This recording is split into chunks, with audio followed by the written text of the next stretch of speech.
Hello, everyone. Nice to see you. I'm surprised to have such a good lot of people here already. I'm quite surprised. Was it just two people talking to each other? So we've got Rick in the house, lunchtime at the duck house. Are you eating the ducks? Is that just ignore me? Don't worry, I'm rambling. Hey Rick. Hey Sophie. Greeting everyone. Got Matthew, Carnivore in the house. Great guy. I'm glad you made this today because I understand you had quite a issue with that.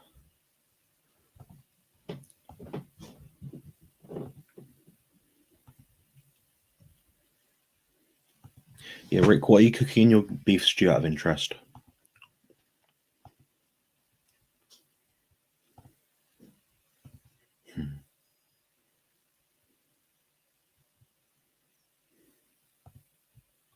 Hey Rick, nice to see you. Hope it wasn't too late today. It's probably about a minute late today, but I was trying to mess around with my thumbnails and backdrop sort of thing, but it'll take me a long time to get it just right, but this is good for now, I think. That's Sophie checking in with the girls. Nice to see you, or speak to you, or read you. We've got Bruno in the house. Is anyone able to add Bruno's YouTube channel to the chat, like the live channel link? That'd be quite good. Yeah, he's got a channel, quite a few thousand subscribers, and he's a friend of mine basically. So I hope that some of you would actually follow him. He's getting back into the YouTube thing soon. He's just doing some more work at the moment. He's moving countries essentially, so he's going to be doing more videos about the carnivore diet and everything around health, and maybe a little bit about training. That'd be quite nice. So yeah, it's good to see you here, Bruno. Got Rick just cook the beef in water with some poultry sometimes. Yeah, Sophie and I do that. So we get literally the slow cooker, just set it to high. We just put the chunk of beef in, maybe about a kilo usually. Sometimes put salt and pepper. We don't really know if it does anything, but we leave it in there probably at least 6 to 8 hours, and take it out, and it's a perfect beef brisket style sort of thing.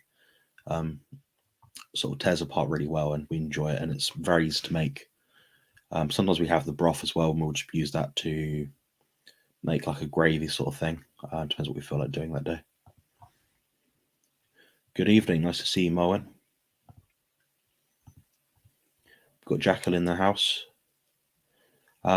Good, thank you. I actually filmed a video today about this. It was after I was exercising outside in the -2 degree temperatures, but I was just talking about the exercise I was doing and my recovery so far, and I'm very happy and feel quite good, really. I know it's the last 2 weeks, the speed of recovery in terms of like from where I was to now has slowed down a little bit. Feel a bit better every day. I can do a bit more each day, but I think I'm at the point now where I've just got to take the long haul approach and just listen to my body and just be sensible, which isn't too difficult. It's definitely a patient man's approach. I know, obviously, you with the work you do, it takes a lot of patience, so you can probably relate to me there. But yeah, I feel great. My physiotherapy is tomorrow, so that'll be the 6-week mark post surgery.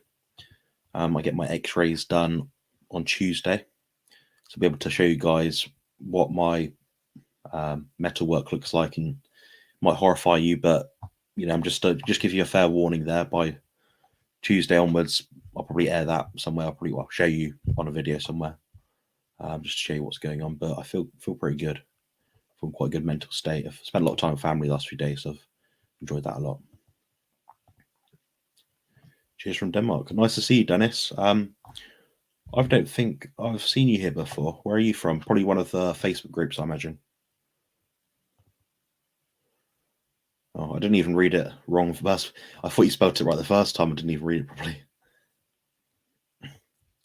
Carnivorous Beast. I think you're a gentleman from the UK as well. Can you correct me if I'm wrong? Nice to see you here. Yeah, you're probably a fellow weightlifter on the carnivore diet, which is pretty cool. I'm trying to think where I know you. Somewhere. I'm on all these groups on Facebook and chats and things. So I know who you are, but I can't remember our interactions. Yeah, and that's just Bruno's channel. So that's Zero Carb Health and Fitness. So if you guys could give him a follow, he's got some really good videos out. Actually, he articulates himself very well. I think he's got over 100 videos, maybe 120 at this point, all about the carnivore diet. He's done a tremendous job in terms of getting into better shape, putting into remission some of his health issues, and he's got an interesting story. I find that he's very motivational. No worries, you might get an extra 1 or 2 subscribers out of that comment, but we'll see. We've got Zbigniew here. Nice to see you. How are you doing today? Is it cold where you are as well? Because it's freezing here. I was working out outside today and had I think I had a t-shirt, a hoodie, jogging bottoms, and a beanie on, and I was quite cold, to be honest.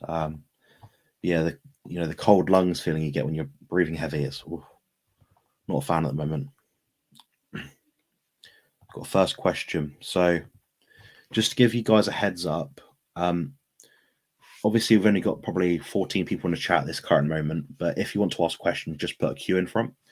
We'll just put a load of question marks, so that it's not possible for me to miss it.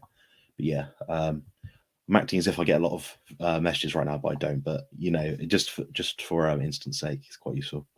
So, what would your meals look like if you want to cut? They'd look probably the same at the moment as what I'm currently doing. I just scale things down really. I'm simplifying it here, but what we'll be doing is, say I'm adding 20 to 30 grams of butter with each meal currently, something like that. I'll then scale that to 20 grams, then 10, then take it out. That might be out of one meal. I might do that. Then I'll do it to another meal. And I generally tend to take energy and nutrition out of meals where I feel they're less useful. I like my first meal to be quite energy dense, so I'll have a lot in that meal. And that's just me, as the way I feel best. The last meal, I tend to have a bit of a bigger meal. The middle meal, so for anyone who doesn't, I'm doing 4 meals per day, and the middle 2 meals are usually my smallest meals. It might be that I'm having a shake with some milk and a tablespoon of butter with that or something, just to give you an idea. But they're not very big meals in terms of like energy value. But yeah, I focus on a mixed carnivore diet. I don't take anything out. If it is from an animal, I'll probably eat it. I'm not a fan of some organ meats. Probably wouldn't eat testicles unless I had to. So just in case that question arises at any point. So Tilly, 5, imagine that's the age of the individual asking, has a question. Why do we eat carnivore? How is it good? Well, if we think, so a few different angles you could take from this. If you think biologically, we are made of a cell structure that is an animal. What are we going to deal best with in terms of nutrients? Like what's going to be good for us?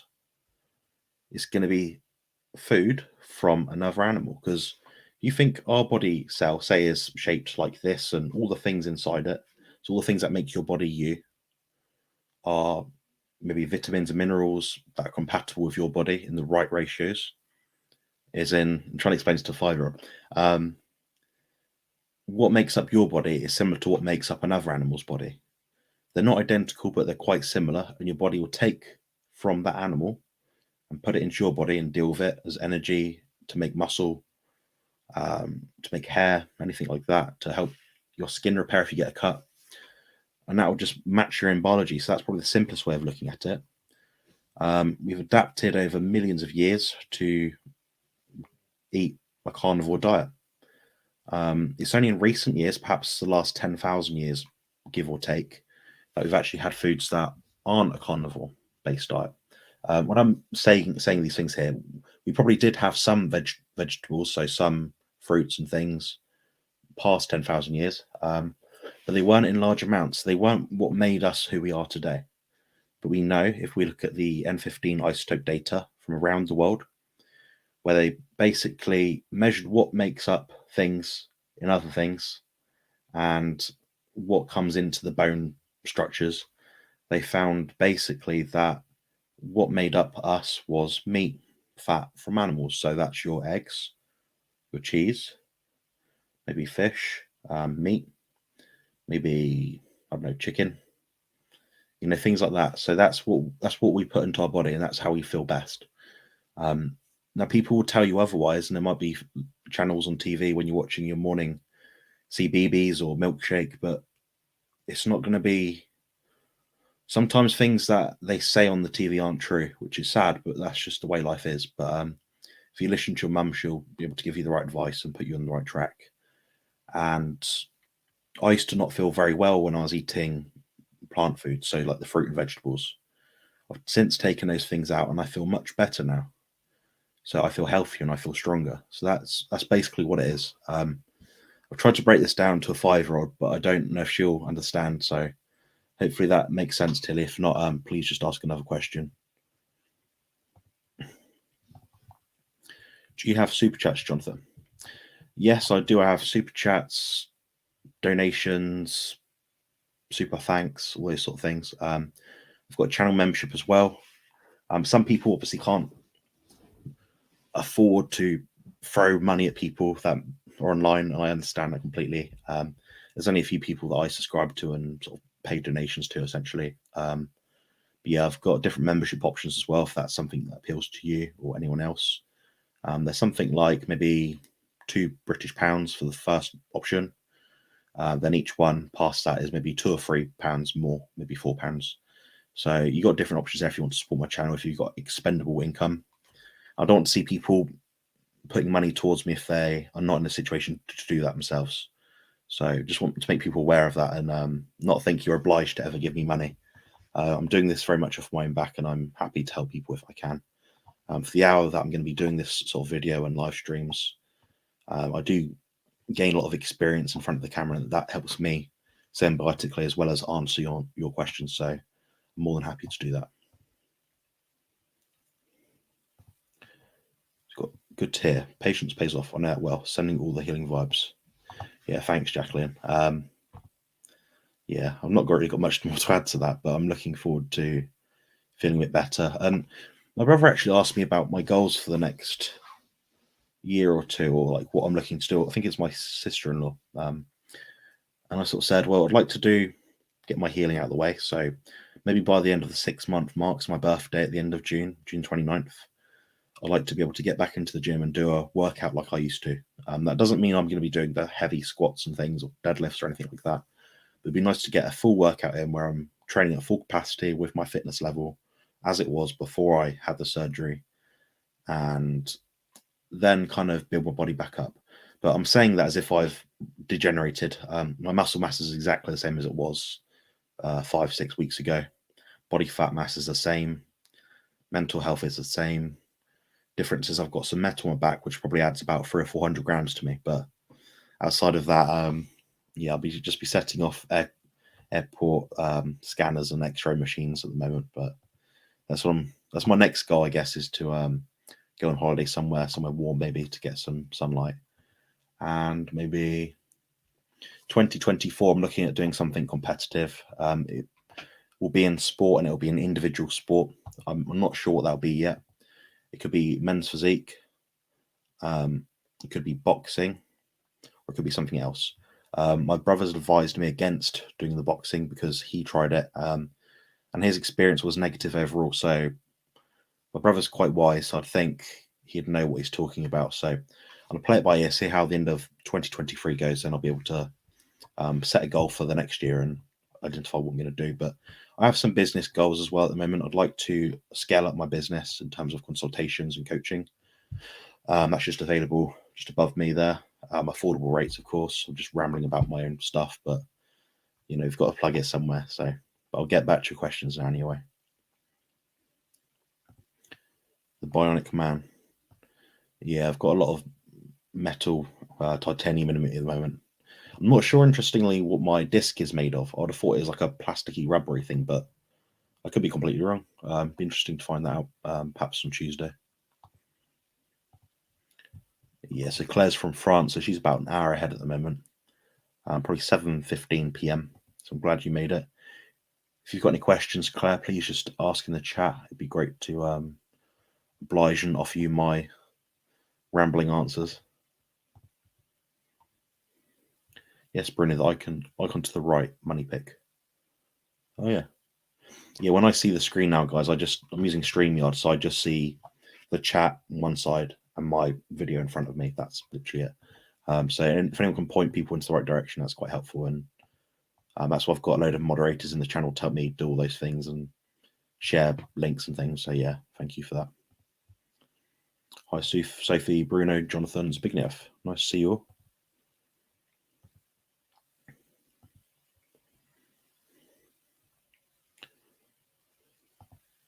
That's cool. So yeah, you've got a UK-based YouTube channel. He'll be starting up again soon. Carnivore, powerlifter, bodybuilder. That's quite an interesting combination. How are you finding that? Do you have like a main goal with that, or is it that you just want to do a bit of both and see where you land? I'm quite interested in powerlifting, but not for myself. But I always appreciate the people that do powerlifting. I find them quite impressive in the amount that they can eat, because obviously you have to hold a lot of weight to lift heavy weights. Oftentimes it helps with momentum and things. But yeah, that's quite interesting to see. Yeah, when you do get that channel up and running, please just share it to me. Perhaps we could collaborate and do some different videos and talk about the diet perhaps at some point. That'd be quite good. No worries, my pleasure. Freezing. Yes, I bet it's cold in is it Poland or Belgium where you are right now? Yeah, Rick.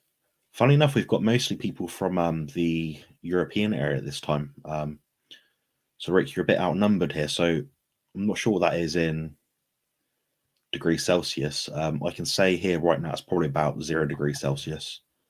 I can't even remember what that is in Fahrenheit. It's been too long. -4 and humidity in Belgium is high. There we go. God, yeah, it doesn't sound ideal.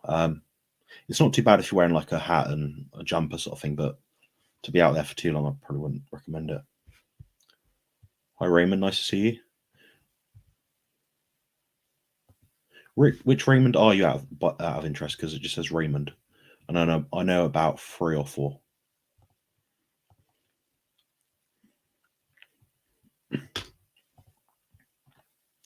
Freezing today. I went to my local farmer after my gym without my jacket and sweating. It was -2 degrees Celsius. Yeah, it gets cold. I think the lowest we had recently was -6 degrees Celsius. And that was before the school run at about 7 a.m. or something. So yeah, it's been cold, but I quite like it actually. I've had my window open last night, which is probably a bit cheeky, but. So Dennis said, came across your channel a couple months ago and I'm loving it. Being a long time bodybuilder, the info you put out there is right, Mally. Brilliant. I'm glad to help. If you do have any sort of special requests for videos or information that you want, any questions, just type them in. Sophie will write the note down for you, and I'll try and make a video on it at some point. I've got a very strong, very long list of videos to make at the moment.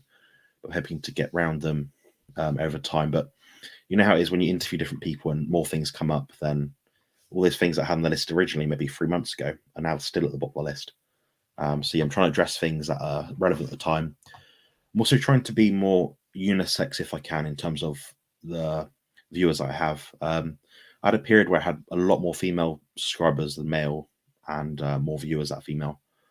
Obviously, they see me on the screen rambling. I've got a relatively masculine-ish sort of setup by appearances, maybe, so people were a bit off-put, but I do consult with male and female people. I have interviews a lot with female people because they're usually more happy to oblige with an interview and share their information. So yeah, this is just the carnival rambling, so that's why I'm rambling so much. But yeah, Dennis, like I said, if you have questions or any sort of videos you want me to talk about, training, diet, whatever, just let me know, let Sophie know, send an email, whatever you like, I don't mind. He said, Carnivorous Beast said, I lose weight like mad on Carnivore. What would you recommend to help put on some size without using dairy? I can't tolerate dairy at the moment. That's a good question. You could try making those tallow bites, and if you wanted something a bit more hyper palatable, you could try tallow bites with beef protein isolate. Then, if you want to add sweeteners or things like that, you can. It's not completely clean carnivore in that way, but it is a beef protein source and beef fat source, so you're probably not going to be too steered wrong there. It's probably going to be a bit expensive to set up, but the way I make those would be essentially the same way I make my carnivore butter bites, which are my unique recipe on YouTube. They're on my channel somewhere, but they basically are quite a palatable little dessert you can have. You can put them into different shapes. They're easy to make. You just need a pan or a microwave and a freezer, and obviously the tallow or the protein powder or butter if you're using it, or cream. You can mix it up quite well. But yeah, you'll find quite a lot of use out of those sort of things. Outside of that, you may struggle because it's just going to be a lot of food. If anyone's got any recommendations for him in the chat, just let him know, and I'm sure it might help him. But yeah, I mean, with you, I don't know what your body mass is like, but if you're someone that's quite heavily muscled, your body's going to try very hard to stay within a homeostatic range. So if you're heavily muscled, you're going to struggle to maintain that size. When I say size, I just mean the overall mass, the weight. My weight seems to hold below 110 kilos on my current diet. Now, what I'd be interested to see is if I pushed my energy intake higher, how high could I push it while still gaining lean body mass? Then also, would I get to a sticking point where I ate so much that I couldn't eat more to get bigger? So I'm wondering what my homeostatic range is. But for a point of reference, I've weighed no less than 95 kilos in a bodybuilding competition in recent years, and I've been as high as 125 kilos. But my cruising weight, like my normal weight, is about 110-ish. So yeah, it'd be interesting to see it. I'd like to talk to you about this at some point, if you wanted to do an interview or something. So if that appeals to you, just send me a message or a email, get in touch. That'd be good. We've got Tom in the house. Nice to see you, Tom. I'm glad you made it today. I appreciate it. It might be a funny time of day for you, but thank you for stopping by. As always, if you have any questions, please just put a Q in front of the question, and I'll be happy to try and answer that for you. I had to put my air conditioner on. It has gotten really uncomfortable. I thought it was cold in Florida at the moment. I don't know why I thought that. Well, unless that was a few months ago. Interesting. Oh, I've seen a super chat, so Sophie's message is going to have to be put on the backlog for now. So Zero Carb Health and Fitness has donated me $27.99. That's a lot. I don't know how much that is, Bruno, but it's got a lot of numbers past the decimal point, so it sounds like a lot. I'm going to guess it's 15 British pounds. I could be wrong. Appreciate it a lot. Thank you. That's probably my biggest donation yet. I understand you're moving country and you've probably got a lot of expenses at the moment, so that's quite a big deal for you probably, but it does mean a lot, and I appreciate that. So what's your thoughts about building muscle while fasting versus multiple meals a day? I've got a question. I've got a video similar to that, but I will explain it anyway. It's titled OMAD versus multiple meals on Carnivore, something like that. It's probably one of my first videos. It's not the best quality video, but it might answer your question. So in order to build muscle outside of your homeostatic set point, so your walking around weight, you're trying to be more muscular, you're trying to hold a muscle mass that is not typical for someone that is just a general layperson sort of thing. You're going to need probably more insulin in relation to glucagon in your blood at a period of time. The way you're going to do that is probably going to be multiple boluses of protein. Now, there's a whole debate about one meal versus several meals. Several meals is marginally better than one meal. You'll find once you gain a certain amount of muscle mass that you'll need more meals to keep that muscle mass on to get enough food in.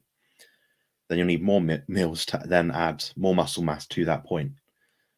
So you're probably going to look at, someone like your sort of build, I know roughly how much you're eating, I think. You're probably looking at something like 3 meals per day. You're a taller, larger sort of gentleman, quite a lot of muscle mass. So probably looking at somewhere between 2 and 3 meals per day. You might be having 4 at some point. Now, fasting. The problem with fasting is people tend to not eat enough when they're meant to be eating. Now, if you're eating enough on a given period of time, and that is the majority of time, but if you're fasting, say once a week, but you're eating 6 days a week and enough on those 6 days to make up for the fasting day, you probably won't notice much difference. But usually, when people talk about building muscle, it's quite a long haul endeavor. So you're going to be approaching it from the best possible scientific ground you can. So you can probably have multiple meals. Trying to think what else there is to say about that. Yeah, and as well, like, I mean, don't eat so much that your sleep's impaired, that you feel stuffed, and that sort of thing. I think you just have to inch close toward your goal.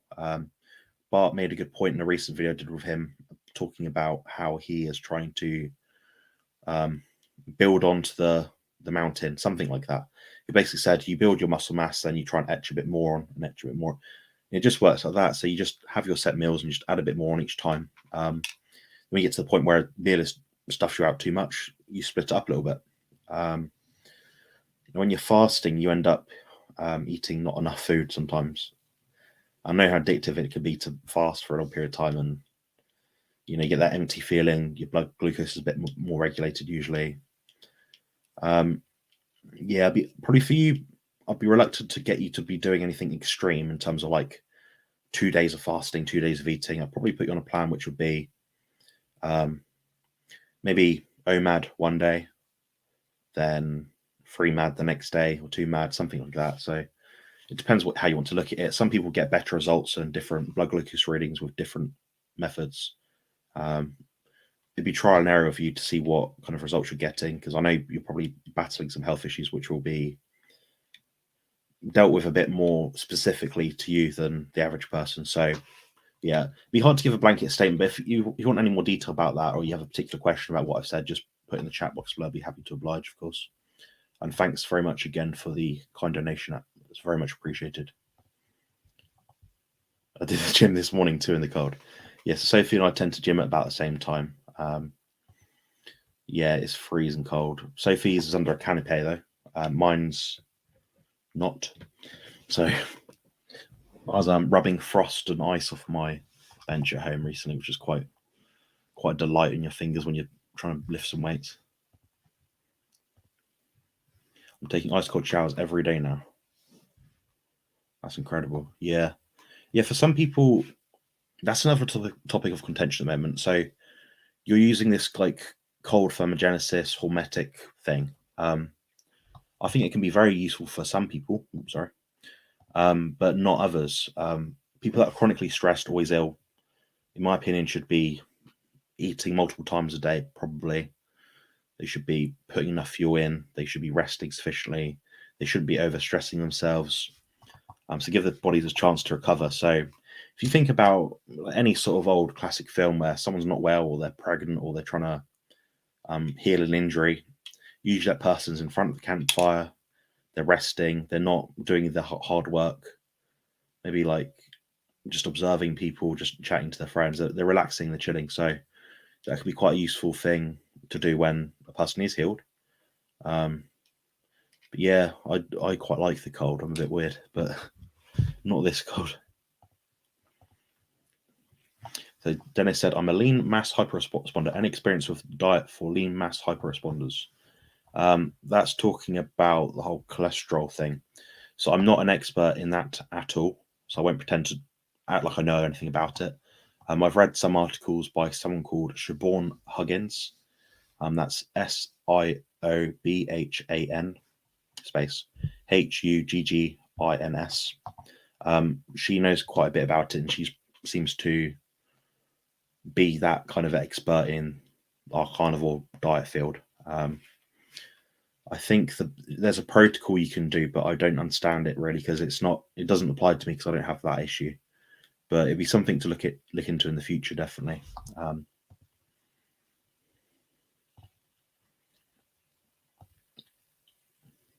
So if you were together, so please remember to click like, and the number should never be less than the number who are watching. Yeah, how many people we've got? We've got 17 at the moment. So What's interesting to see is when I first started airing videos, I'd get maybe 2 people at any given time on the live premiere. Nowadays, I've had as much as I think 37, and that's been quite shocking. 37 people want to see me. I'm saying that, but actually, they're the people they want to see the people that I'm interviewing usually. So I'm not going to take any credit for that. But yeah, it's nice to see the numbers going up, and there's currently 17 people in the chat. It seems so. Much appreciated.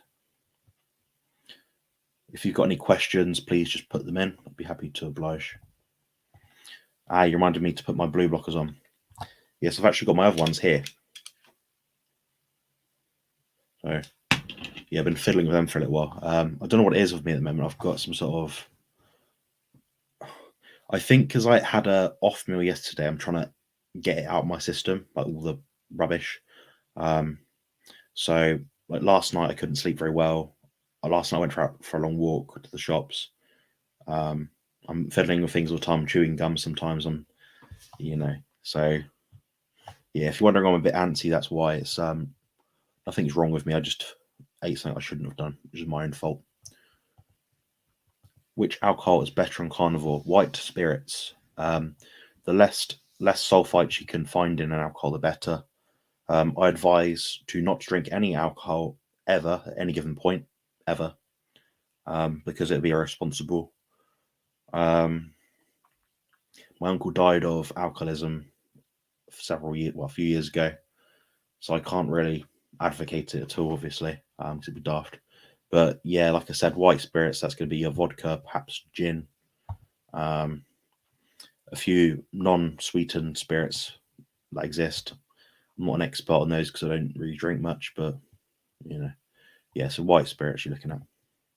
So he said, James said, I'd say the cleaner stuff, if any, least carbs. Think clean spirits. Though there's supposedly something to be said about organic unadulterated wine. For one, it won't give you those headaches. Perhaps, yeah, it's definitely the sulfites that give you the headaches. I know that much. And if it is coloured at all, like the wine or the alcohol in general, it will definitely give you well, it's definitely more likely to give you headaches. Make you feel hungover and horrible. Carnivore Beast said, I complete in powerlifting in the RAF, currently serving. Thank you very much. Appreciate your service. But have always wanted to grow mass and look athletic. Was inspired by the Bronze Age strongmen bodybuilders such as Sandow and Hackenschmidt. That's interesting. I think you probably could achieve that, like a relatively old school, I say old school, I mean like Bronze Age old school bodybuilding physique.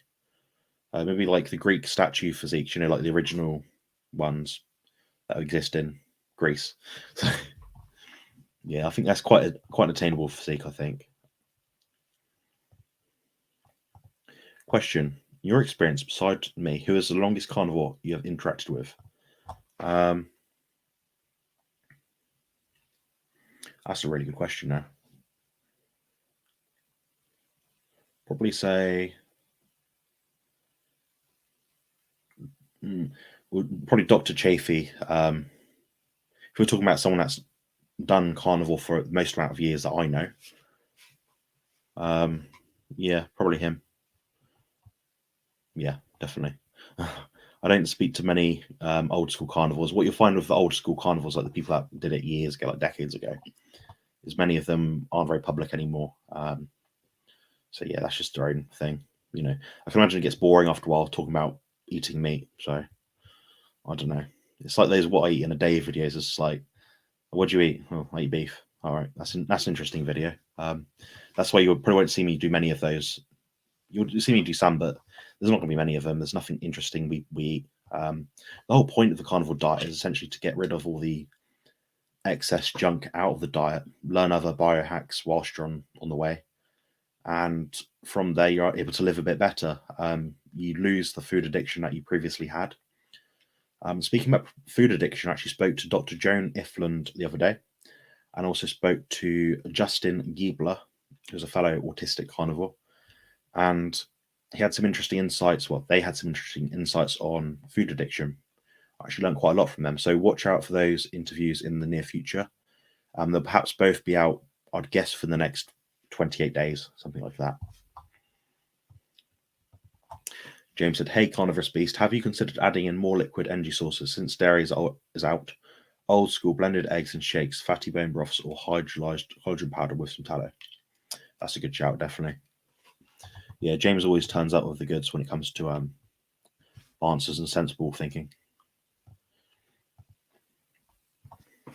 Thanks for taking the time to answer my lean mass hyperresponder question. I'll absolutely be looking up the article. Much appreciated.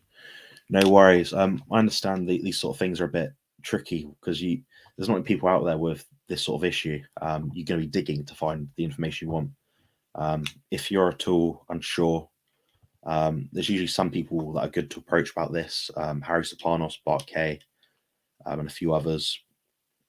Now, Harry probably won't consult with you because it's not a life-threatening issue, but there will be people out there that can talk to you about it and consult with you, like Bart Kay. He's probably going to be your best bet. He does specialize in pathophysiology and physiology in general. So my understanding of that sort of thing is quite limited. I did a 3-year human nutrition degree with about 20 modules all based around health and disease, but that was not spoken about. So unfortunately, it's way out my depth, so I can't help you. But hopefully you'll find the information that you need and you can adjust your diet and lifestyle if needed accordingly. Brilliant. Hi, Jacqueline. Thanks very much for the $20. I know how much that is. That's about 17 or 18 British pounds. So thank you for that. Tilly's question makes me realize we need videos aimed at kids that talk about carnivore. Yeah, 100%. Important area to be sure. I work in many schools and see the children's school lunches. What's sent in and the info that is taught about nutrition. Yeah, so I'm not sure what's like where you are, Jacqueline, but in our country we have something called Meat-Free Mondays. I don't know if every establishment or institution does it, but it seems to be a very popular thing. Now, Tilly used to think that fruit and vegetables are healthy. We've since changed her diet, and we haven't deprived her of any essential nutrients at all. We've actually put more nutrients into her diet. And her behavior is generally a bit better. So we've noticed, short term at least, she seems to be a bit better. I think she's not diagnosed, but I think she suffers with ADHD. And I truly could see the value of proper nutrition education in schools. Myself, I'm a registered nutritionist. Unfortunately, if I was to say what I thought about diet in schools, I'd probably lose my accreditation. So, yeah, that's kind of where it is right now. But you're dealing with big groups of people now, and you know what it's like, Jacqueline. You're trying to help people out, and you have this strong opposition all the time. Like on my channel, I'm losing subs all the time for no reason. I'm losing views sometimes, watch hours. It's my hand is very much forced sometimes, in that I've had to make more videos to up the ante in terms of my reach on YouTube. But eventually, if there's enough information out there, people like yourself, Jacqueline, that can advise the proper human diet, well, promote the proper human diet and advise people about it, do them a world of good. So I'm optimistic for that. And I look forward to speaking with you in, I think it's a week or two. But yeah, I'm looking forward to that. So whenever that is, it's in the calendar. Also, thanks again for the $20. I appreciate that. Thank you. So Rick said, good to know. Anthony Chaffee is my favourite carnivore doctor and the only one so far to have interviewed me. Yeah, there's not actually many carnivore doctors if you think about it. The ones that are in the spotlight, so to speak, and talk about it, Dr. Ken Berry, Dr. Sean Baker, and Dr. Anthony Chaffee says there's others. I know there's others, but there's not many like popular, like 50,000 subscriber plus ones. So, yeah, that's a shame, really. But you're very interesting to talk to, and you're very interesting to hear speak. Like, love your insights towards things, and you put things across in such a simple way. It sounds a bit like, is he really doing that? And he's like, yeah, I'll just eat beef for a week. Like, you don't bat an eyelid, and you just say it plainly how it is.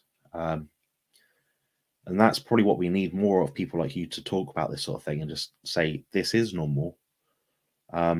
We didn't do it for normal reasons originally, but now you're living a healthful life because of it. So you're one of the best people to advocate for this sort of way of eating. So I appreciate you and everything you're doing in terms of like the interviews and joining the live chats and promoting this way of eating. Sophie said, I agree, Jacqueline. Me and Jonathan have discussed before about doing a family series on his channel. I'm sure we will revisit that chat. Yeah, I'm sure we will. There's probably a lot you can actually do. The thing with children is it's hard to get some things in. Dairy seems to be quite easy to sneak food in. You can melt butter, as bad as it sounds, into Greek yogurt, add a scoop of protein powder in it. Many people give us grief for using things like protein powder, but it comes from a cow. It's dried up milk that's high in protein and perhaps has some sweeteners in it. There's a lot worse things to eat. So I'd much rather a 5-year-old or a 8-month-old child have that than, I don't know, a bag of Skittles. Or like we see, actually, Jacqueline, you'll be interested to hear this. So on the school run, we see children being given bags of Doritos, like potato chips. And that'll be their breakfast. And that'll be it. They might have like, I don't know, a banana or something. And that's their breakfast for the day. That's meant to fuel them for the rest of the day and get them around till lunchtime. It's absolute absurdity, and I think it is malnourishment in a way. If the only nutrition your child is getting is from the reconstituted, chopped and formed processed meat from the school lunch that their school is providing, I think that's malnourishment. I think that a lot more needs to be done, and these things need to be addressed. Whether that be they get vouchers for extra meat to afford to give their children. I know they do fruit and vegetable vouchers, I think, in this country or something like that. So they need to start doing it with actual food, which would be probably a lot more useful, I think. I don't think that's too controversial to say, but. So James said, yes, our younger generations may be the biggest victims of all anti-animal food indoctrination. Anyway, to teach them otherwise would be a blessing. Yeah, it's funny thinking about it, because we're in 2023 right now, and we're in a position where we can, I say we as in anyone on the carnivore diet, can promote this way of eating and promote the health benefits it provides. Now, if someone is going to be living a life where they're going to be eating fruit and vegetables, they're not going to experience those health benefits. But what we're battling with is the censorship of different platforms and outlets, media, articles, whatever it is. And they're stopping this sort of thing from being told to people. If I go to the average person and ask them what a healthy diet is, they would not in a million years describe my diet. Yet they compare my diet, my health outcomes, to theirs in terms of like maybe blood markers, inflammation, different metrics, sense of well-being, whatever you want it to be. And mine might be better than theirs. Mine will probably be better than theirs. But they'll look at me like I'm the fool. And that's the sad thing, because these people don't know any better. And I pity them because they don't have the information that they need. So if we can battle the censorship part of it, I think we'll definitely be in for a bit of a winner in terms of our longevity in promoting this way of eating. So yeah, James, you always bring up good points. So we've got Los Dragonflyos. I hope I've not butchered that. Do you think paleo medicine's approach of deep ketosis, fasting ketones of 2 millimoles per litre is an issue? Why do their patients follow the diet for many years without running into thyroid electrolyte problems? That's a good question. I've been quite involved, not with them, but with people that do this sort of approach, and I've studied it very meticulously. I think there is a benefit to deep ketosis levels in terms of like fasting ketones. How useful is that for many people? Probably not that useful. Why are they not running into electrolyte issues in terms of like the protein intake being low? So I should probably start by outlining the paleomedicine's approach. So they advise eating to hunger, but not more than hunger, to satiety essentially. Not taking any supplements, no drugs, high fat. So pretty much it's near enough an 80-20 sort of approach in terms of fat to protein. So a plate would be 100 grams lean meat to 35 grams of fat. That's if you're looking at it. So about a third of the plate would be pure fat matter. So that's 82% fat and 18% protein, probably trace carbs. No eggs. They only advocate eating beef, lamb, wild meats. Trying to think what else. Liver, other organs, marrow, brain. So anything like that. So it's pretty much the most basic diet you can build with the most nutrient density. Now, I think the reason why they don't have thyroid or electrolyte issues is that their body is in not a catabolic state necessarily, but they're in a low insulin state. So when they're doing that, their requirements for different minerals go down. That's probably my best guess. So yeah, I think that kind of answers your question. And thyroid.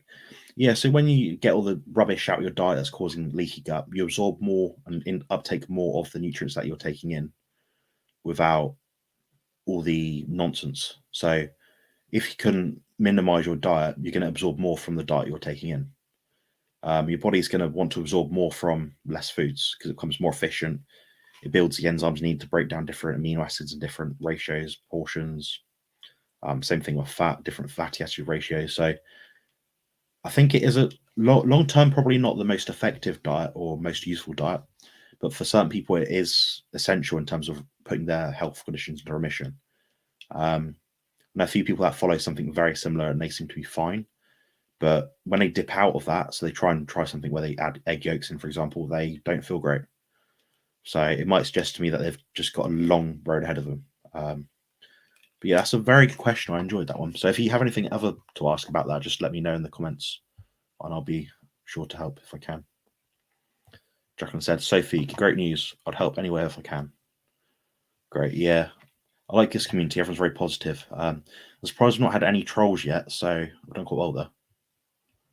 We are slowly teaching her what's best to eat and why. Tricky knowing what they fully understand at her age.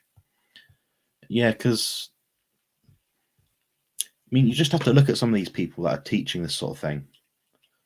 And they're very thin, frail sort of people. Granted, they've not got much hair, but their hair's like falling out. It's very thin. Their skin's grey. They've got dark eye circles. They're chronically munching on like a energy bar, like a fruit bar or something, or a nut bar. They can't just leave it out and stop eating for 4 or 5 hours. Makes me think that maybe their diet isn't good for them.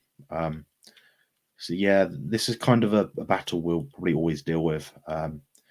Despite all the science that's come out that's suggested or told us that the osteoporosis rates of vegan people, just vegans in general, and the depression rates, the decreased absorption of vitamin B12, potential omega-3 or DHA deficiencies.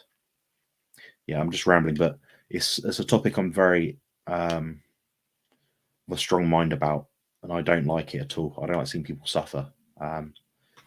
So yeah, hopefully we can do a bit better, and yeah, I think long term we can overcome all this nonsense. I've heard you mention your energy levels are better with small meals. I've experienced the same, but a very respectable scientist like Professor Bart K would say it's problematic. Yeah, so I thought about this myself, the exact same thing you said, and I've spoken to him about it in different interviews that I've done with him. So asked him the questions, and he's of the opinion that ideally for an average person, not overly muscled like myself, you can do 1 meal per day. I think that probably is very helpful.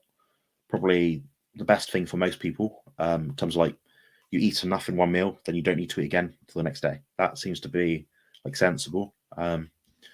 Most people I speak to that are asking me these sort of questions about body composition and building muscle, I think there is a marginal benefit to eating more protein. Well, the same amount of protein, but in a separate bolus, as long as that protein amount is enough to hit the leucine threshold. So that's the amino acid muscle protein synthesis trigger thing.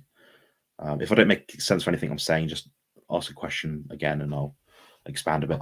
But yeah, Bart's pretty much in agreement with me. He doesn't think that I would do well on 1 meal. He sort of said your nutrition is going to scale up or down depending on your body mass, which makes sense. So yeah, my energy level is better because if I was to eat, for example, 250 grams of protein, 200 grams of fat in 1 meal, I would feel horrendous. And if you look at the plate, like the food size of that, it's probably, let's say it's 1.5 kilos. I don't know exactly, but 1.5 kilos in a gut that's designed to hold at the normal unstretched limit about 400 grams, 400 milliliters.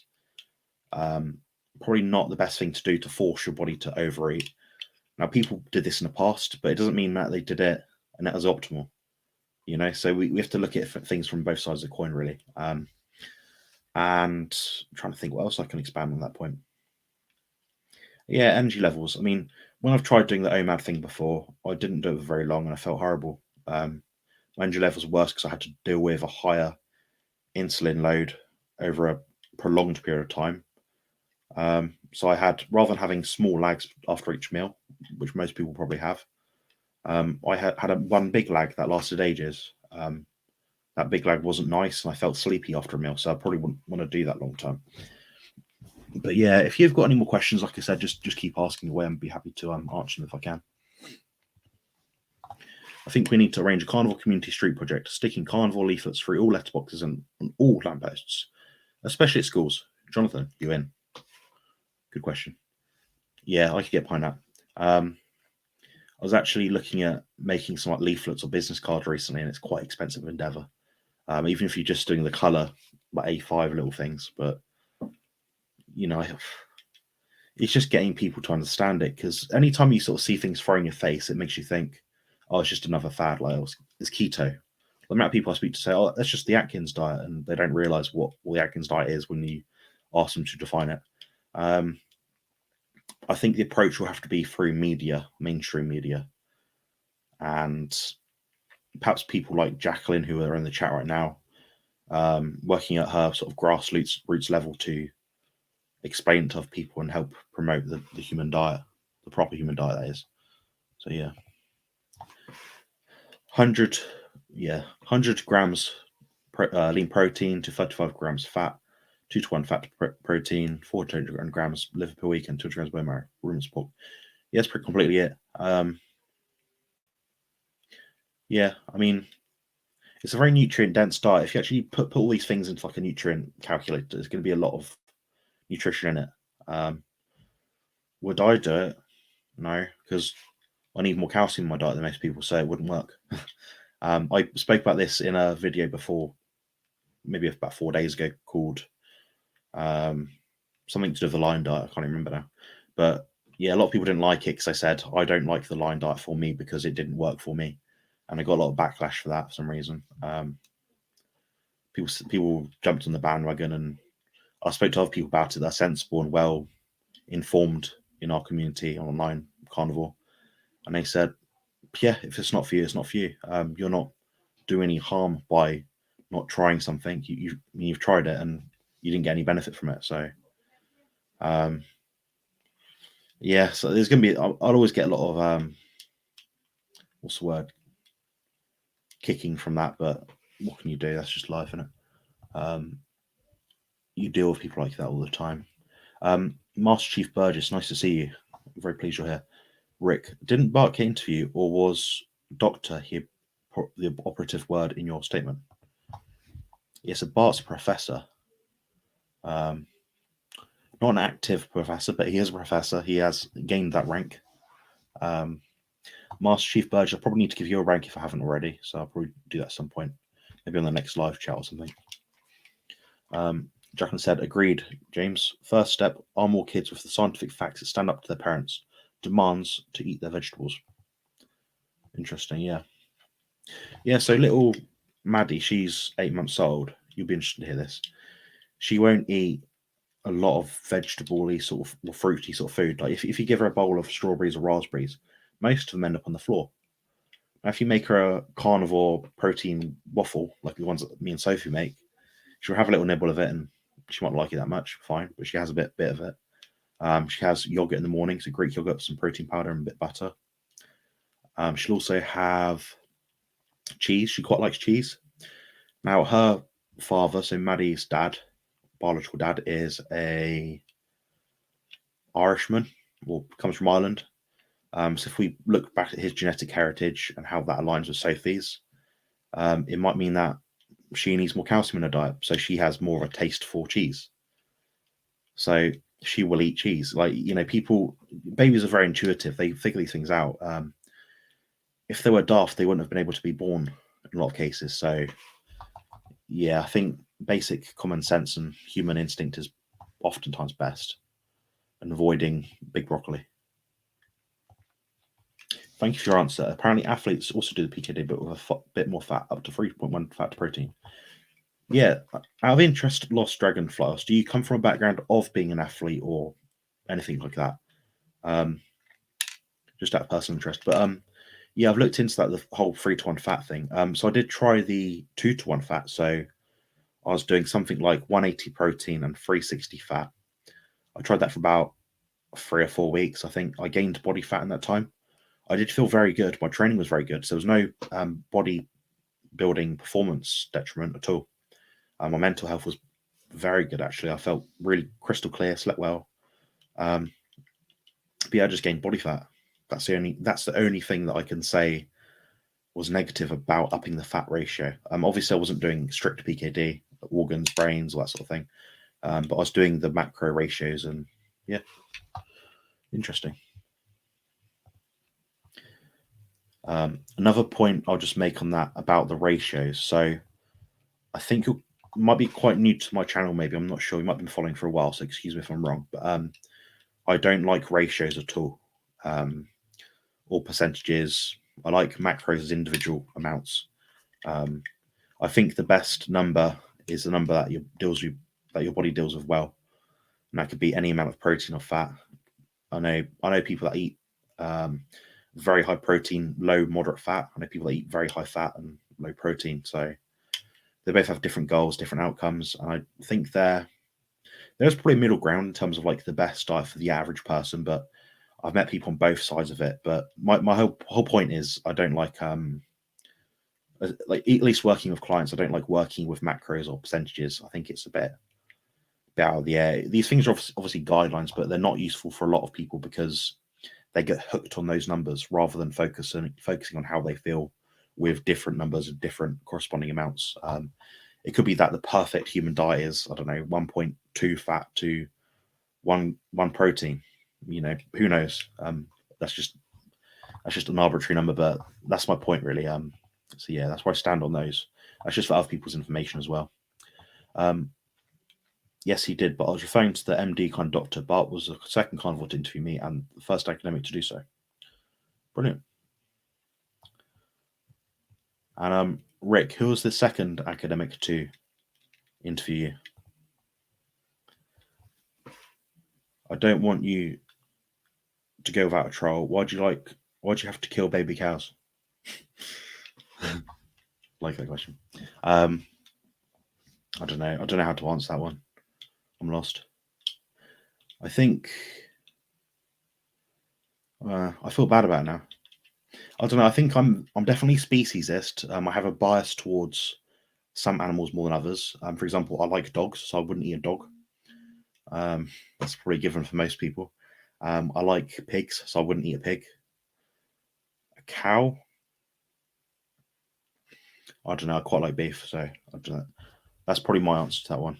I like beef more than I like baby cows. They're probably quite cute though. So. Yes, Jay. I say this with a grin, but I'm pretty serious. We ought to fight back against this and defend the future generation. Speaking is good, but they can't censor a piece of paper. Haha.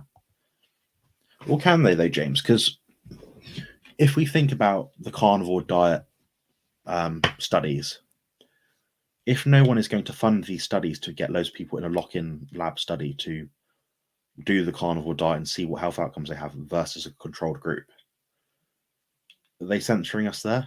Do you think that that's possible? I think what the carnivore industry needs, diet community, whatever you want to call it, it needs someone who's minted to hell with like £1 billion to just throw loads of money at a study, towards making a study, and get loads of participants to like say, oh, here's 50 grand, take part in this for 6 months, lock yourself in the lab, and when you come out, you can have 50 grand, or feed them, house them, whatever, and get a control group and compare them. that'd sort it out. Because what would it take to be a sufficient study? 1,000 people of like a mixed demographic, maybe? I don't know. I mean, what is defined as like the limit of a good study nowadays between like control and what you call it, a variable group? Paleomedicina sees dairy protein leading to intestinal permeability in their PEG 400 testing. Do you think this is universal? That would mean carnivores should avoid butter for optimal health. That's a very good question. People that generally approach paleomedicina do have symptoms of leaky gut or do have leaky gut based on their testing. Is it that dairy is bad for intestinal permeability? No. It's just that people with intestinal permeability, so leaky gut, cannot deal with protein as well as people that don't have it. It's one of those more sensitive, well, it's a food that people tend to be more sensitive to because it's slightly further away from what a typical meat-only diet is. And if you actually look online, there are studies on dairy and they link to reduced intestinal permeability. So if you type that in Google right now, however you want to phrase it, there are studies which say that dairy is good for the guts. There's a few reasons why that could be. It could be if there's a colostrum component in it. Probably isn't for most milk, but there could be.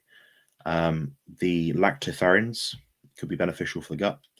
If it's a raw milk, it could have active live probiotic counts, which are beneficial for the gut. So I think context is very important when we talk about dairy being good or bad. So for me, it is very good. I had antibiotics a while ago. I've added in milk kefir, and that's improved my health outcomes, generally speaking, since. Because antibiotics wipe your guts clean, basically. I've had to repopulate my gut with all beneficial bacteria. Could I still do that whilst only eating beef and lamb?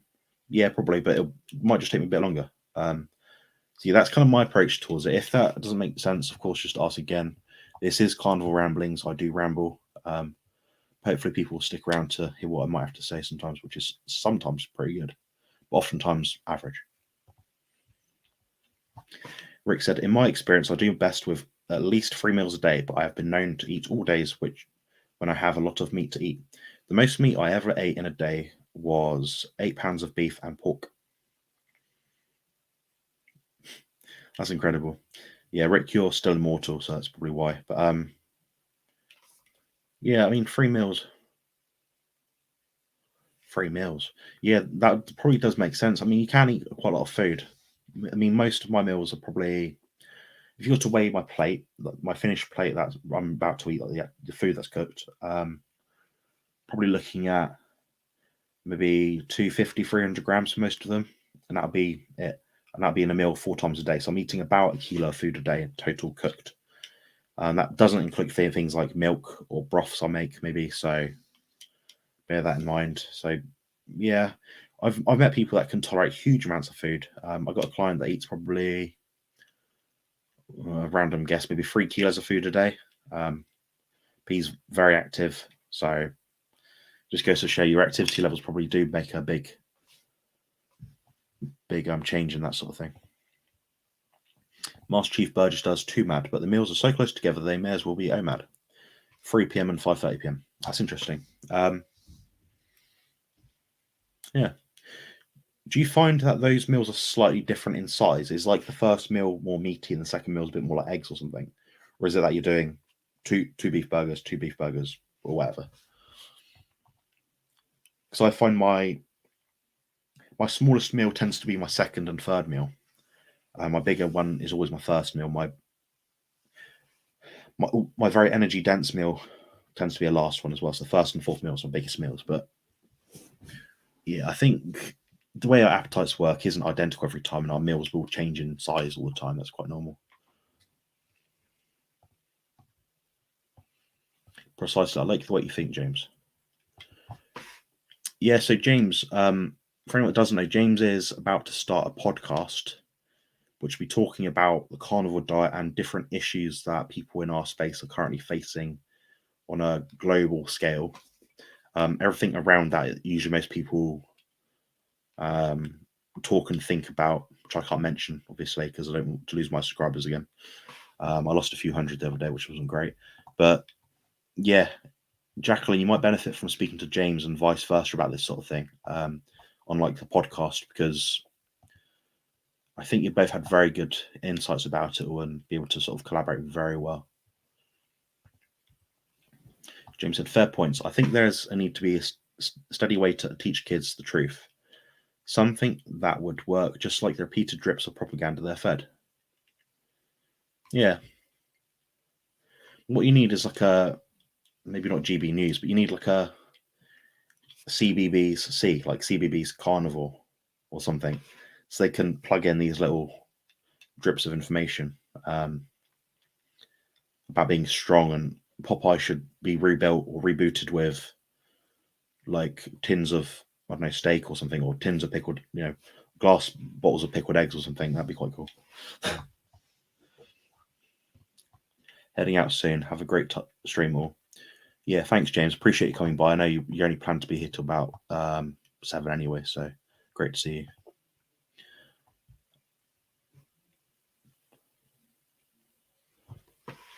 I'm trying to figure out how some of the so-called raw vegans can look as good as they do. It's hard to find debunking videos on them. Rick, I know that. Yeah, I remember you saying this. You sent me a video of this guy, and he looked very healthy and fit and active and good, sort of thing, like whatever. I don't know how he's done it. I know some people do tolerate the diet for a long period of time without ill effects, but some of the people have been doing it for a short period of time and they had great health to begin with. So their start point is up here. As many of us in this community, our start point is a bit lower. So we only tend to trend slightly upwards until we get to our peak health. They might start here, but they might go, or if they're lucky, they might go a bit down a bit slower. So yeah, if you find out the answer to that question, I'll be very interested to hear. And they're probably lying as well.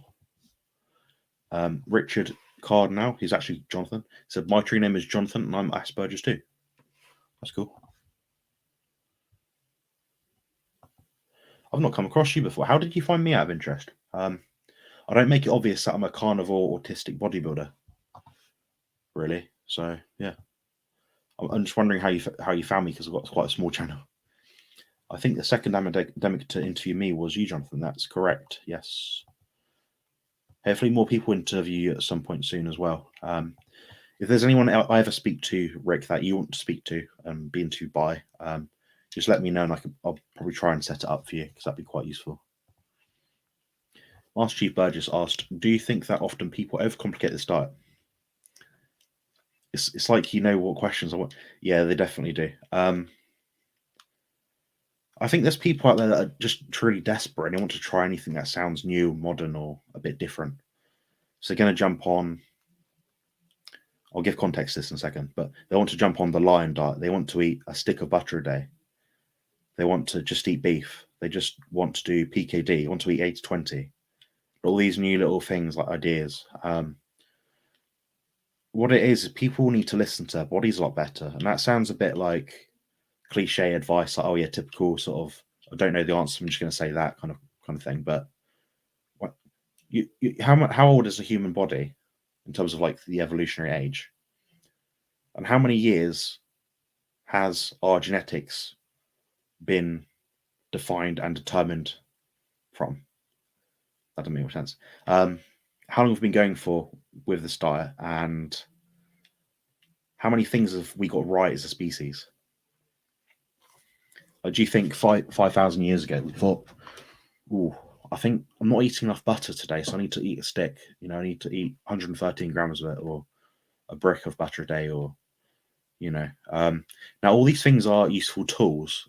I think they have a lot of value to a lot of people, and it's not that I'm slating any of these ideas or if people are doing it. But I will say, if you're jumping on the bandwagon when your diet is currently perfect for you and you feel better and your health is getting better over time, don't change it. Even if that means you're just eating lean beef every day. If you don't have a problem eating lean beef every day and just that, go for it. Carry on. Like, who am I to tell you otherwise? You're not doing a disservice to everyone else because you're doing something different.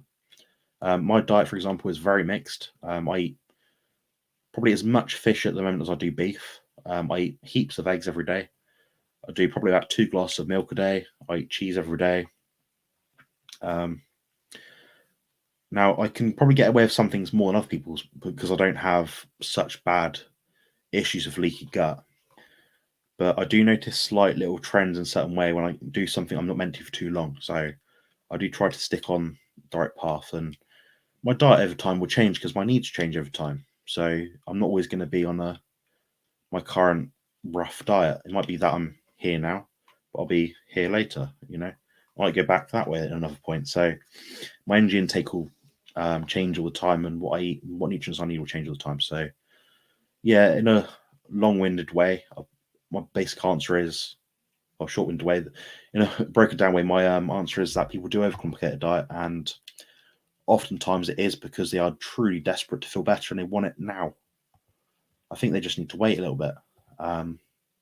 That's not to say if they're doing something that's drastically wrong, they need to change it. They should change it straight away. If they're doing something like 95% fat, 5% protein, that's never going to be good. But yeah, I think that answers your question. You probably think the same as me anyway. Pacello's joined us. Hi, Jonathan. I am late. I hope I'll find this video later online. Yes, you will. Usually these videos seem to air quite a bit later than, or a few minutes later after I've actually finished, airing them. But you can catch up, of course, if you go back in the stream. Quite a few interesting topics today, so I think you enjoy watching this one. And I do have a live tomorrow at 7 p.m. That's British time if you want to join in that one. By all means, anyone that is watching this currently still, the 20 viewers that I currently have, do pop in the chat, ask any questions, send in questions beforehand if you want them answered earlier on. That's completely fine with me. I don't have all the answers, but I can give you my best insights and opinion in the worst case of scenarios, so I hope that helps. Master Chief Burgess says, my early meal is often larger than a late meal. Yeah, I'll probably dump the late meal, but that's when my wife and I eat traditionally, usually burgers, brisket, eggs for the early meal. Late meal varies. That makes sense, yeah. You're best off eating when you're truly hungry, and that's usually going to be your biggest meal. If your leptin hormone outputs are appropriate, that you're eating a big meal first. When you have the big meal, doesn't really matter probably. You don't want to have it next to bedtime, which you don't anyway, because you eat at 3 till 5:30. But yeah, I think you're probably fine. You're probably getting the best diet you possibly can at the moment. So yeah, good for you. Marwan said, I feel better on lower fat. Is there an issue with eating 4 to 5 lean meals through the day in regards to blood sugar, etc.? That's a good question. That's quite tricky. It depends on your glucose load. So if you're having, for example, just say whatever numbers, say 100 grams of fat per day and 200 grams of protein, I'd consider that a higher protein, lower fat diet. And say you're doing 40 in terms of protein, and fat was 20 grams or something, you're going to be on the high end in terms of gluconeogenesis. So your glucose will be probably chronically elevated. If you feel better doing that, my question would be, what is your liver and gallbladder function like? Are you secreting enough bile acids to digest the fat? Is it that the fat is making you nauseous and less energetic because it's difficult to deal with by your body? So I'd probably look at that as well. But yeah, context is very important for these sort of things. So I don't want to give you a blanket statement by any means, but it depends how much protein and fat you're eating. If you're eating a sensible protein amount and you just happen to be low fat, you might be fine. But if you're eating very, very, hundreds of grams of protein and very low fat, you're probably going to miss out on a few fat soluble vitamins that you're going to get from the actual fat portion of the meat. So yeah, I think that could be a consultation question maybe, but that's my best answer with the information I have right now. So I hope that's okay for you. I came across you via Bart. Interesting. Yeah, Bart's a good guy. He's he deserves way more subscribers than what he has. Like, if you go through his old videos and you sort of see how much input he's put in to his channel, and even like the other social platforms, video platforms. There's heaps of information in there. Like if you just wanted to know how to sort your body out, you'd find it if you just watch every video, or even some of the videos. He has a playlist on his YouTube channel called, I think it's called In 5 Minutes or Less. If you watch those videos, you're a complete novice to carnivore dieting, you'd probably work out what you need to do from those videos alone. I think he's definitely an underrated resource. And it's great that he's had people like myself on his channel to talk about different things. My expertise is a bit limited. I specialize in body composition, bodybuilding, essentially. I've had a lot of anecdotal experiences of different health complications I've had, so I can relate to a lot of people in a lot of different ways. Many of the things that I suffered with or dealt with aren't on the internet. So, yeah, we'll all have different insights, different experiences. And hopefully at some point there'll be, a selection of us, like body composition experts, people that talk about this sort of thing, and they'll be able to say, okay, I'm a carnivore, I want to learn about body composition. These are the people that you go to. I'm a carnivore, I suffer with PCOS. You go to these people, mental health, whatever it is. It's a different topic. So that's what my aim is for the community. And I don't want to be the jack of all trades. I just want to help people that relate to me and are able to gain information from me. And I'm able to give something to them. And, maybe they'll subscribe to my channel and help me monetize my channel a bit better than my current 30p per 1 hour video. But fortunately, today I've had a lot of subscribers donate a lot of money to me, so I appreciate that. It's definitely made my day a lot better, so thank you very much. You did a video of Joey. I think it was there I saw you the first time.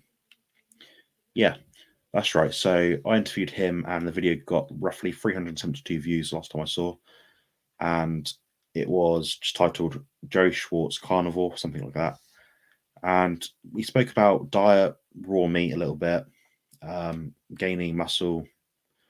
It wasn't that useful of an interview, not because his answers weren't very good, but I think my questions weren't very good. Like I didn't ask enough detail. But at that point, I was very much a novice, not very confident in front of the camera.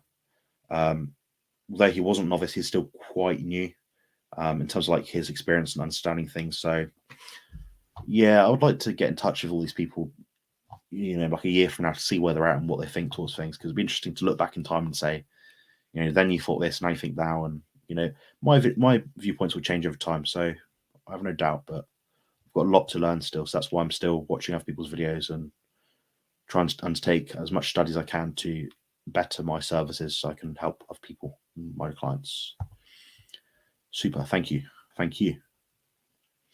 I'm probably going to end this chat in about 10 minutes as I'm 20 minutes late for another meeting that I have. But fortunately, I'm just a guest speaker on that one, so it's not that essential that I go to it. But yeah, they're probably wondering where I am. Concerning dairy, Paleomedicina has a core protocol, but the one for recovered patients includes a few root vegetables, herbs, eggs, fish, but no dairy, so it also appears to be an issue in general. Yeah, perhaps. Honestly, you should watch my video about the lion diet if you haven't already. It's added to your playlist or something. It might be quite useful. Basically, if you're from a Northern European ancestry like myself, about 23.1% of people have a polymorphism. I'll explain it in layman's terms.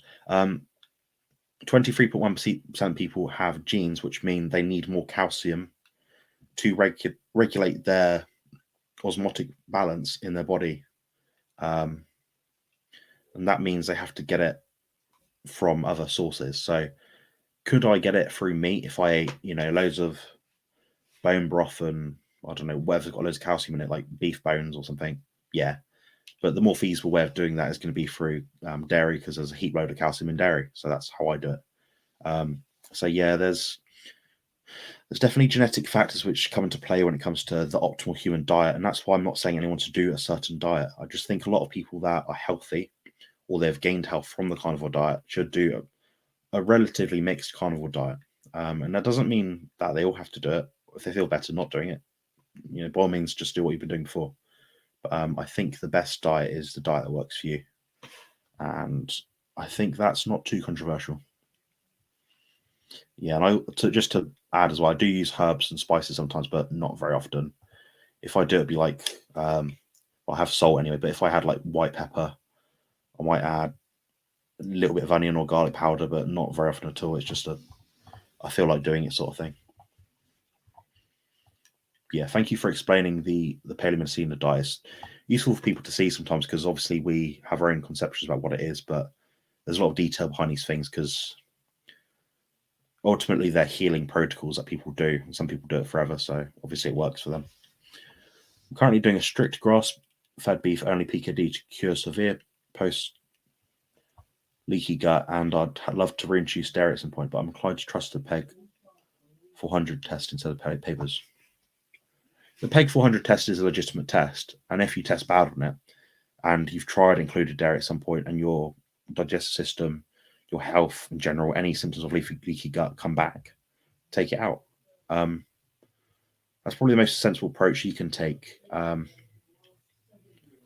Yeah, I don't think you're asking a question. I think you're just making a statement. But yeah, if you feel fine without the dairy, just keep it out. Don't if it ain't broke, don't fix it.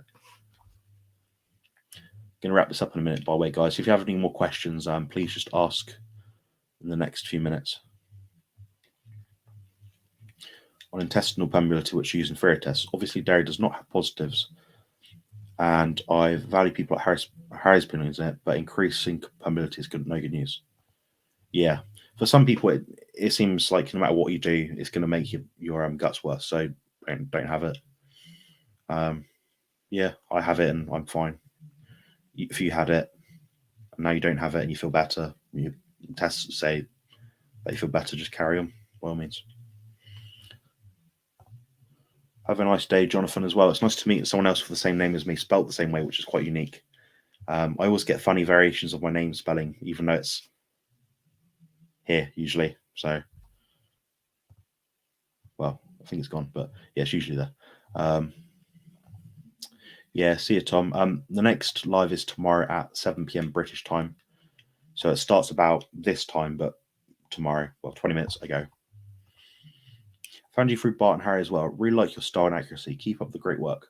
What's your opinion on Jaime?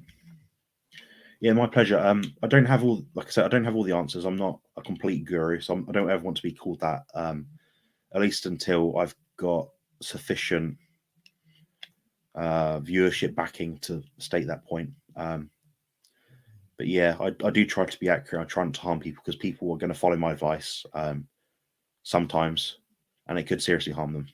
So I take this very seriously. I don't give bad advice if I can help it, because what good is that gonna do? I could say something extreme like, eat this special high meat diet, or whatever it is, or eat a kilo of liver a day and you'll feel great. You have loads of whatever it happens to be. I could say anything like that and probably get loads of views and get loads of people to follow me, but someone's going to be harmed from that perhaps, and that's not going to help me out, and it's not going to help them out, and it's not going to get me any closer to my goals. So what's your opinion on high meat? So for anyone that doesn't know, high meat is essentially beef that is raw and perhaps left in a jar to anaerobically respirate. So it means you're closing the jar and you're leaving the meat to, what's the way of explaining it? Like almost like oxidize. I don't know. There's a better way to put it. But you just leave it in a jar and you leave it for weeks on end, and then you take it out every now and then. You might give it an airing. And you taste it. Usually tastes like cheese. Apparently, I've heard that a lot. It is raw beef again, like I said.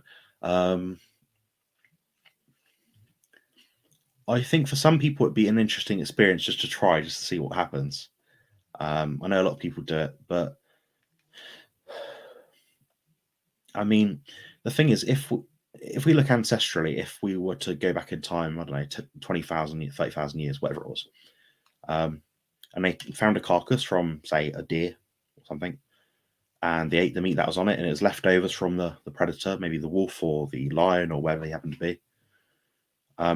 How long is that carcass going to be there, unravaged by other predators? Is it going to be there for 4 weeks? Probably not. Is it going to be there for maybe a day or two? it depends how many predators are around. But I think generally, food isn't going to be meat isn't going to be left around for long periods of time to essentially rot. Some people find that it makes them high, so that's why they call it high meat, because the bacteria in it has a profound effect on your gut, which affects your brain chemistry. Anyone that's ever used a high dose of probiotics will find that their mood might improve in some cases. At least that's what I've been hearing. So that's kind of how that works. Now, is that bacteria going to be long lived in your gut that's going to serve loads of health benefits and stuff? I don't think so. And I don't think so because your gut microbiome is ultimately going to be dictated by the food that you put into it on a regular basis. If you occasionally put these things into it, it's gonna hit it, it's gonna do something, make you high, whatever it is. Then the overarching biome, the bacteria, will deal with it, and then that'll be excreted. Then that'll be used left over as waste product. Then your guts will be formed the way they are, and that's just how it goes. That's my understanding of the gut microbiome, anyway, based on probably close to 25 hours of research on it.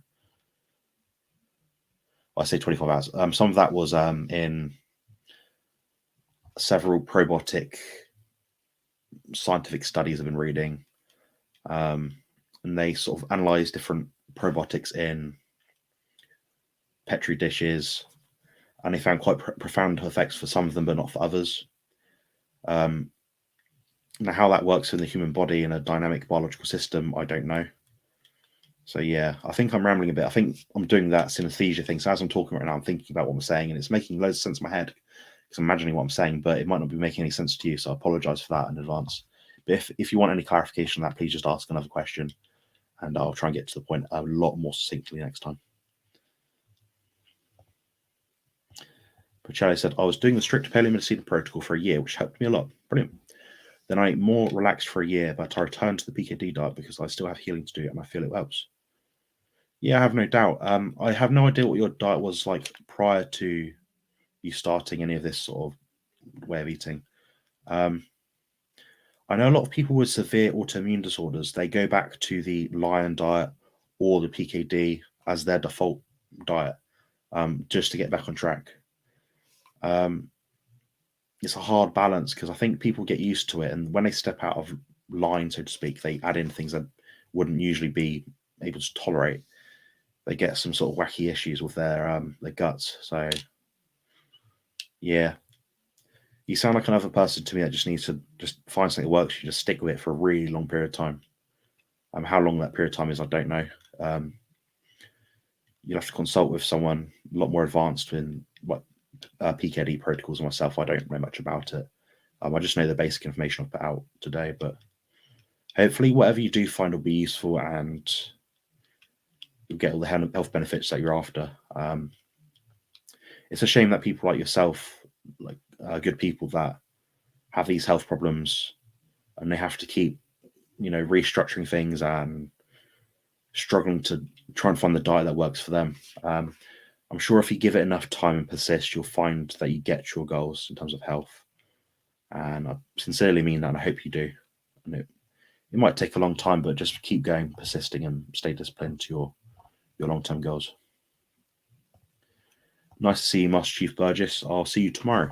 Thank you very much for attending. They don't do the peg test at the moment, so no way to find out. I do have pastoral genetics, though, so I may try some dare at some point. We'll be watching the suggested video. Thank you. My pleasure. Harry also has other videos on that sort of thing, which are probably much more well explained than I do. I'm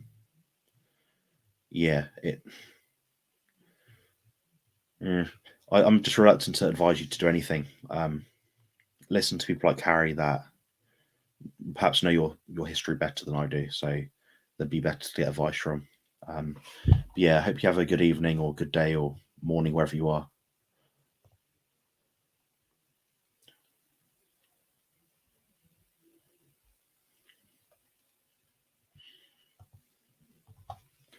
Yeah, there's a heap load of taurine in the liver, I imagine.